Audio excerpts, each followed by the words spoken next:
This video, we're going to introduce the last postulate of quantum mechanics. Remember, the first postulate was the existence of a state. The second was the existence of observables and operators. The third was concerns the measurement of how you get the observable from the state. And then this postulate, which is called the time evolution of a system postulate, looks at what happens when you do have a state, what happens in time. So suppose you have an isolated system at some initial time t equals 0. Let's call it u of 0.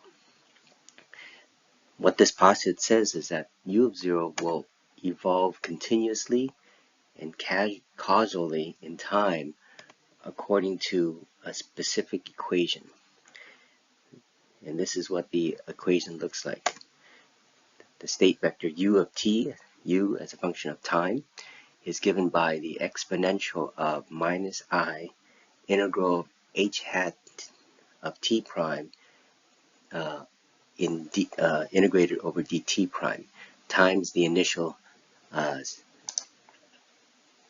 state, u of 0.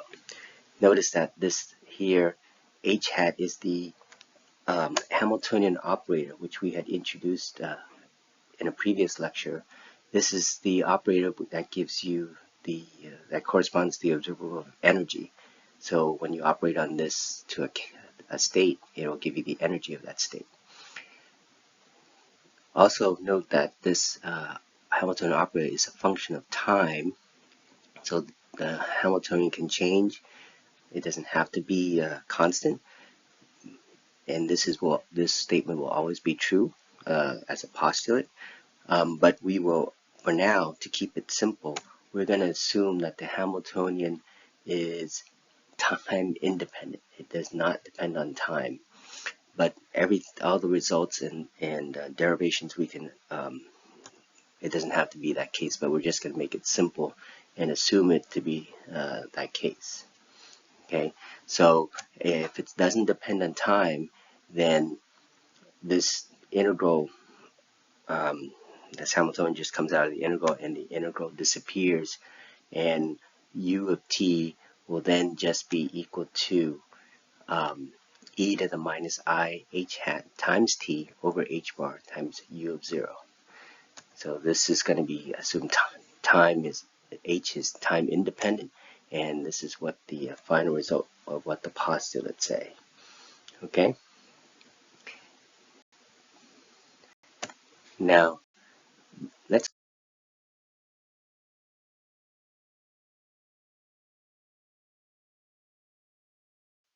so we want to calculate how u of t changes in time. So let's calculate the derivative of u.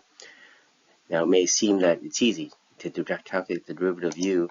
You just apply how you would take the derivative of a function, an exponential in this case, as we have always been taught. But h is an operator, so we have to be careful and not assume that the algebra works the same. To be completely correct in all these kind of manipulations, we would first have to Taylor expand h.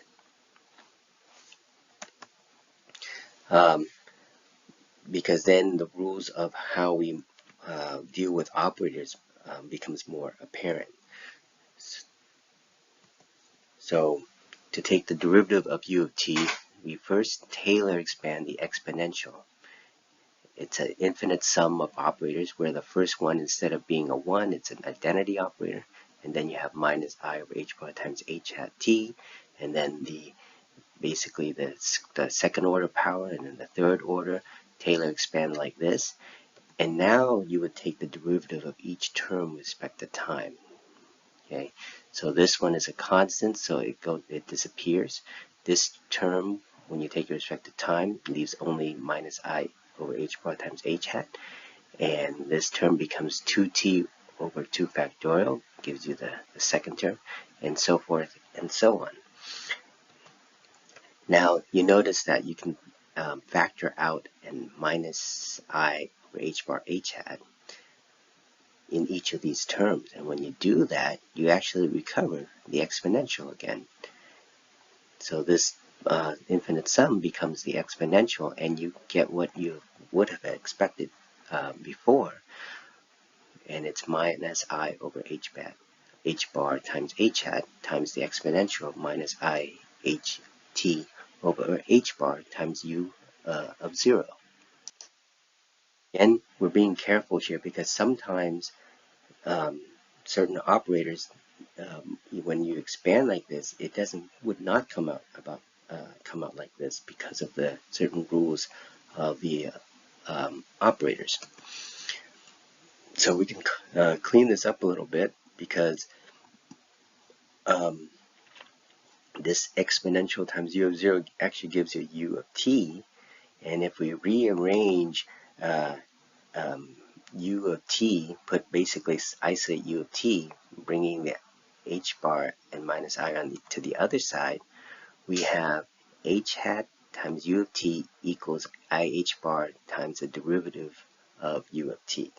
So this tells you that how the Hamiltonian advance changes the state vector in time. So this we actually are very familiar with this equation. It's called the Schrodinger equation. So the Schrodinger equation is actually a postulate of quantum mechanics. Okay, so now we have the rules, postulates of quantum mechanics. The name of the game for now and probably for the rest of the semester is to find the eigencats for various systems, depending on what the operators are.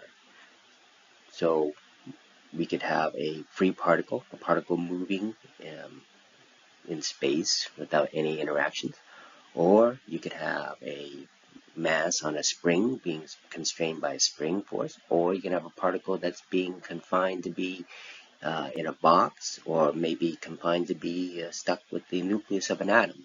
But in every case, it's going to be the same. We're going to be doing the same kind of thing, trying to find the Hamiltonian of the system, the eigenstates of that Hamiltonian, or we want to know the position or momentum of the particles, and so forth and so on. The first operators we're going to look at then is going to be the momentum and position operators. Okay, so we're going to define the momentum and position operators and their corresponding eigencats for one-dimensional motion only. So imagine a particle going along in 1D. It's going to be specified by its momentum and its position. So if we write the momentum operator as p hat and call the eigencat p, then when the operator operates on p, we get back the eigenvalue. So this is, again, the eigencat is just a label. This p is just a label. We can label it as a capital letter, a small letter, Greek letter. We can label it with a smiley face. In this case, we're labeling it with a continuous real variable, p, because momentum is a continuous number. And then this operator p hat operates on p, and it takes out the value of the momentum. So this is why I kind of insist on putting hats on operators, and anything without hats are not operators, so that we won't get confused between the two. So you can kind of guess now what the position operator would look like. In this case, if a particle is at a coordinate x, and you make a measurement of its location or position, you use the observable x hat, it retrieves its position on the coordinate system, in this case x.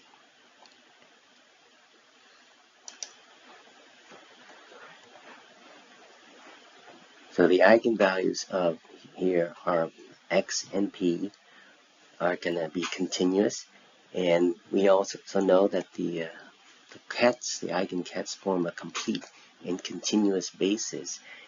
That means that we can write the identity operator. Before, when it was discrete, the identity operator was a infinite sum. Here, since it's a continuous variable, it will be replaced by an integral. You're integrating over dp, and then here is the projection operator formed by the eigenket for p. Similarly, you can write an identity operator for the x based on the x projection operator, and each of these are any two values of p that are different are going to be orthonormal, just as they are for the discrete eigenket case. So when you take the inner product between two different momentum states, say p and p prime, instead of a they're going to be orthonormal, but instead of a Kronecker delta, you're going to get a Dirac delta, which we know is going to be 0 when p equals p prime. When p doesn't equal p prime, it's 0. Only when it does equal p and p prime are equal do you get a value when you integrate. Similarly, for the product, the amplitude of x and x prime, you'll get the Kronecker delta, the Dirac delta function delta of x minus x prime.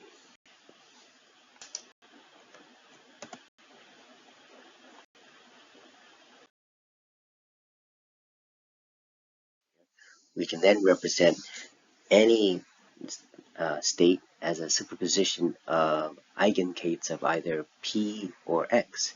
So if you multiply the identity operator on u, just plugging in what we had before, then this identity operator makes it an integral of dp times p times p times u. Remember, this amplitude pu is just a number, so it tells you how much of this eigenket is making up this state u. And since it's continuous, we have to instead of sum, we have to integrate. Again, for x, we would multiply u by the identity operator for that has x as the eigenkets. Now, this amplitude is a function of p. Remember, p is just a number, and so we can just call it phi of p, and it's the name of it is called the momentum space wave function. Right? How much of the momentum of this particle, it's the shape of this wave function tells you what the momentum composition is of this particle. Now in space, x of u, we will call this is a function of x, and it tells you where the particle is located as a function of x. So this is called position space wave function. This is very familiar for you. When we talk about wave functions back in modern physics, this psi of x tells you where the particle is as a function of x. So if the x is 3, psi, if you want to know if the particle is at position 3, then you look at this function and you see what value it has. When you take the square of this, you'll get the probability of it occupying that value. So in this sense, we may kind of make this connection between wave functions and kets. Now it should be more clear and a better understanding of this connection between wave function and kets. Now,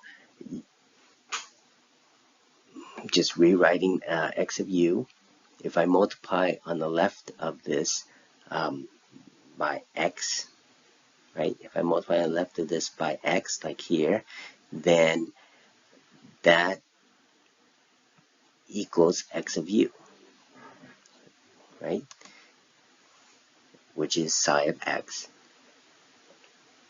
And so then you have a completely full circle. If you have the momentum space wave function, all you have to do is integrate it over all p and multiply by the amplitude of x and p, then you get psi of x.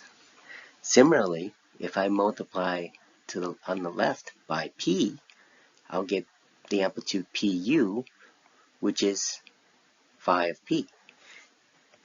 And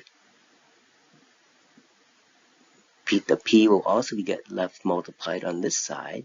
You have this amplitude p in x, and then psi of x. So these are kind of consistent. If you had phi of p, you can go to psi of x.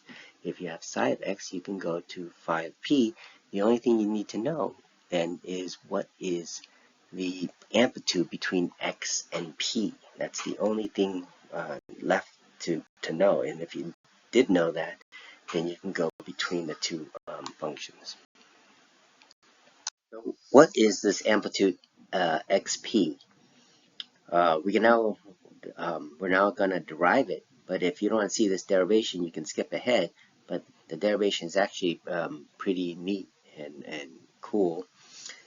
So to figure this out, we're going to make an analogy with the time evolution operator.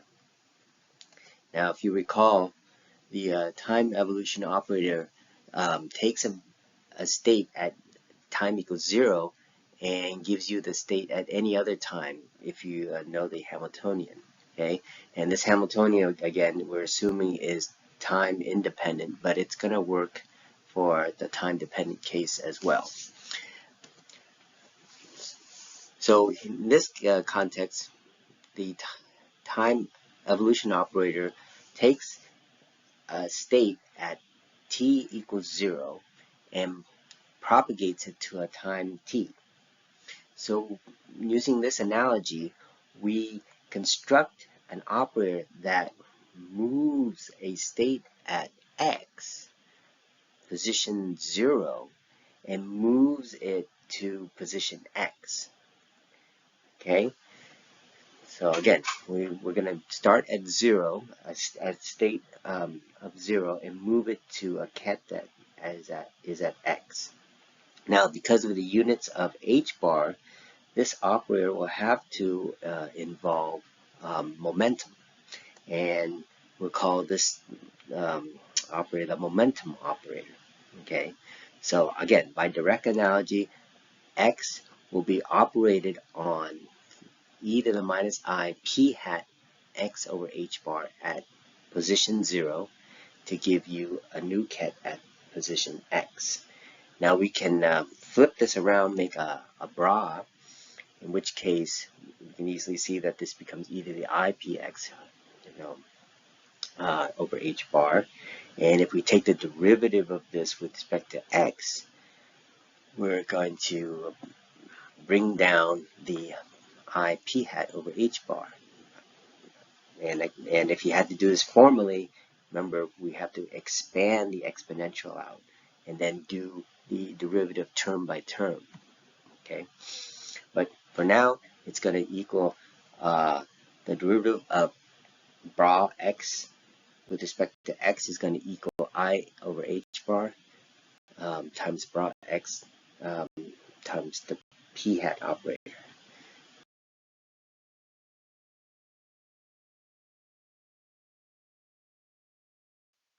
Now let's right multiply this expression up here by p hat. So what will we get? By not p hat, but p ket. So right multiply would mean exactly like this, putting a p on the left side and putting a p on the right side and putting a p on the right side here so that you get this. And now this p hat can operate on p. So it'll bring out the p eigenvalue, and which is just a number which we can move it outside of the amplitude. So here is our amplitude that we're trying to find, xp. On the one side, it's the derivative of this amplitude with respect to x equals IP eigenvalue over h bar times the amplitude. Now this is a differential equation, a very simple differential equation. Remember, these amplitudes are just numbers, and we can solve for it right away. And we'll get the amplitude xp equal to some constant times e to the I px over h bar. Okay, this constant c, we're going to to get it, we'll have to normalize, but it'll be quite easy to do once we have it. So now we put this amplitude into our original equation for psi x. If you recall, psi x equals c, the integral dp e to the xp times 5p. So we put this back into the original equation. The c comes out here, and here's our xp amplitude times 5p. If we take the complex conjugate of this, we'll have px, which would be c star e to the minus px over h bar, and put it into the equation for phi of p, and this would yield phi p equals c star times integral dx e to the minus I px over h bar times psi of x. Phi of p into the expression for psi of x just above it, we can find what the c is, right? So psi of x now becomes c squared dp e to the I px over h bar. Remember, we're plugging it in. This is integrated over these variables, which are like dummy variables. So you have to change the variable to a different one to not be using the same one again. So this time you have to integrate over x prime.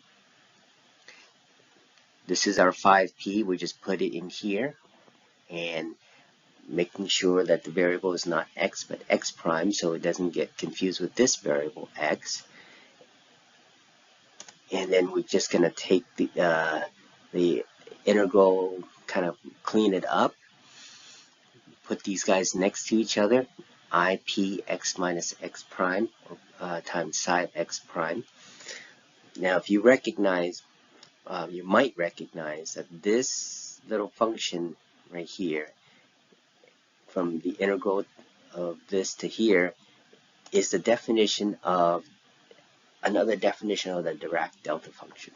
Okay, in this case it equals 2 pi h bar delta x minus x prime, and you can kind of prove it to yourself. If x does not equal x prime, this integral will give you 0. The only place where it does not give you 0 is when they're both the same, in which case you'll get infinity.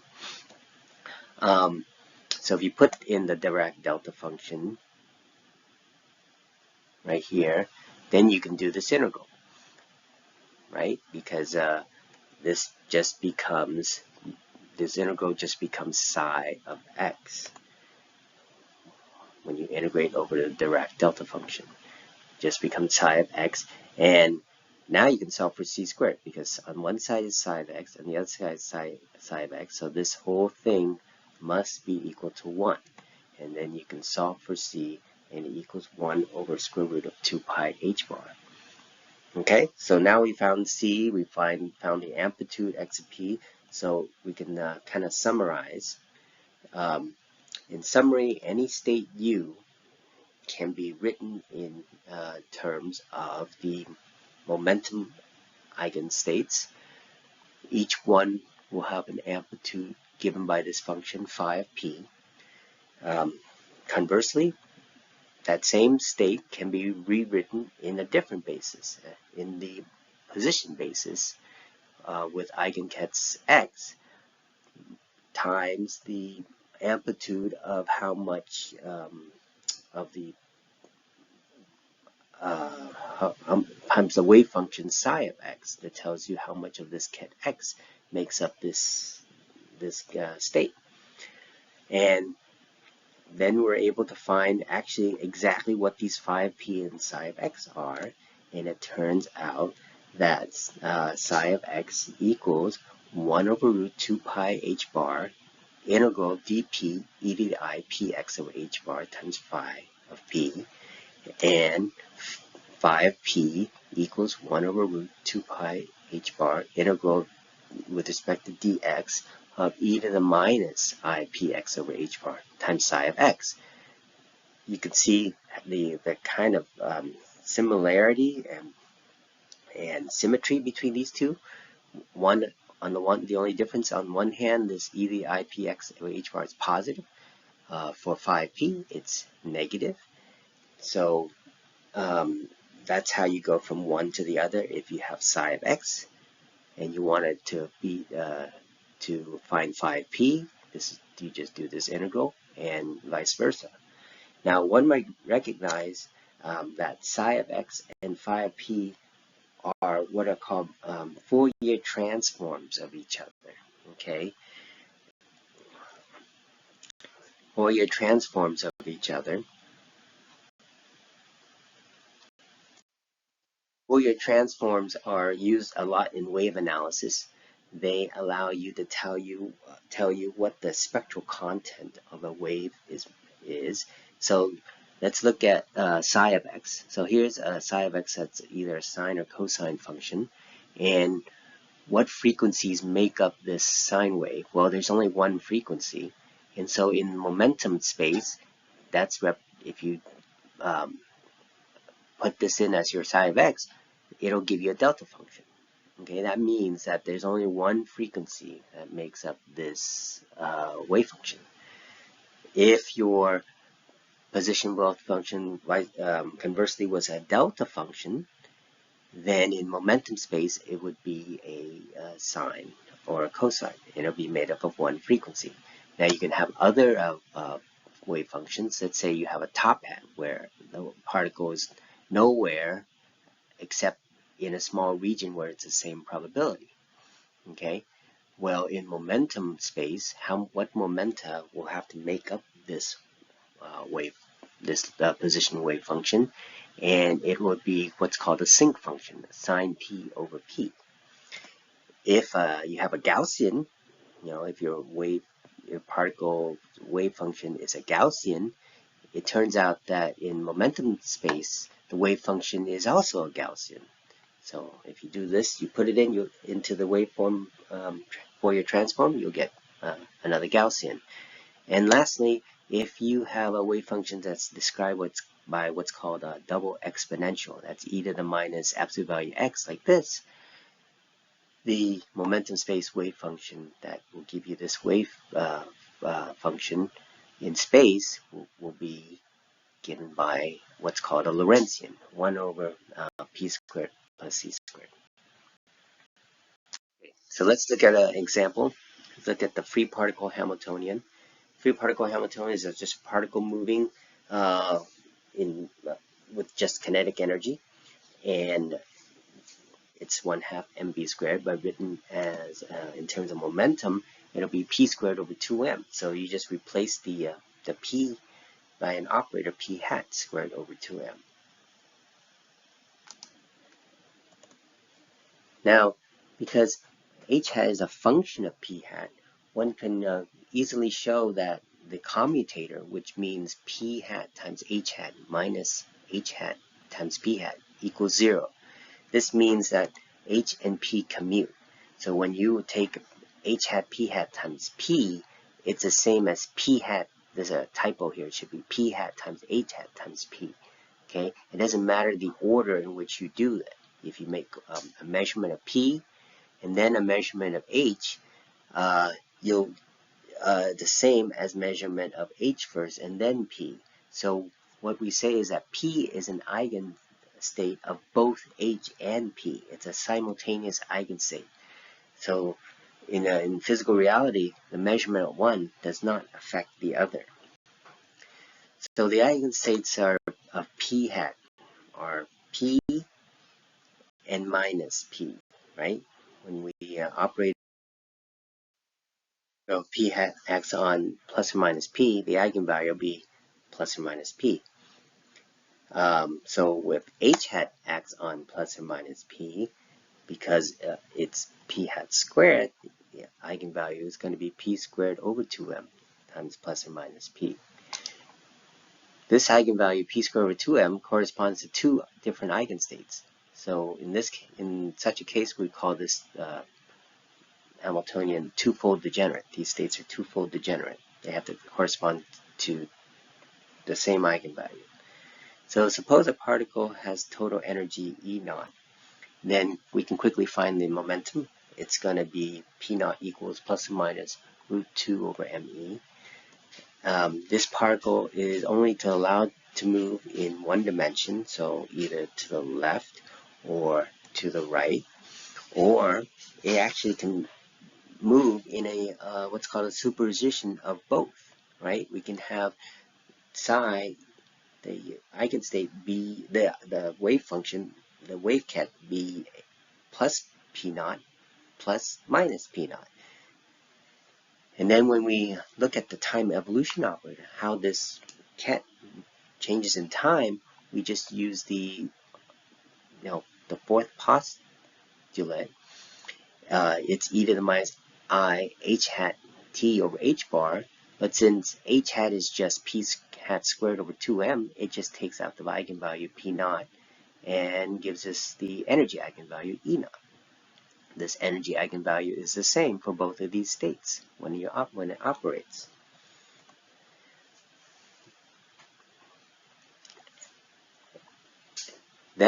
And then if you want to know what the position of this state is, we operate from the left by x. This x goes in, this is just a number, so it just gives you your x of p naught amplitude, and over here your x of minus p naught amplitude. And we already know what this is. We found it last time. That's e to the I p naught x over h bar, and this is e to the minus p naught x over h bar. And then we can combine this, right? And factor this out, combine these two, so you have e to the I px over h bar plus e to the minus p naught x over h bar. These, if you recognize, when you have a sum of these two harmonics like this is actually, Euler's formula for cosine, right? Or specifically 2 cosine p naught x over h bar, right? So this is a standing wave. This is just a cosine wave, and then it's multiplied by this energy exponential in the front.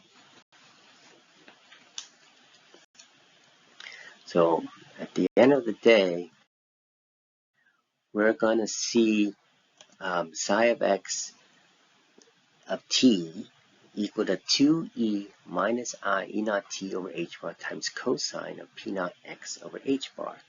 If you take the amplitude square of this, you'll get the probability function of this particle in x. So this particle will become a cosine squared.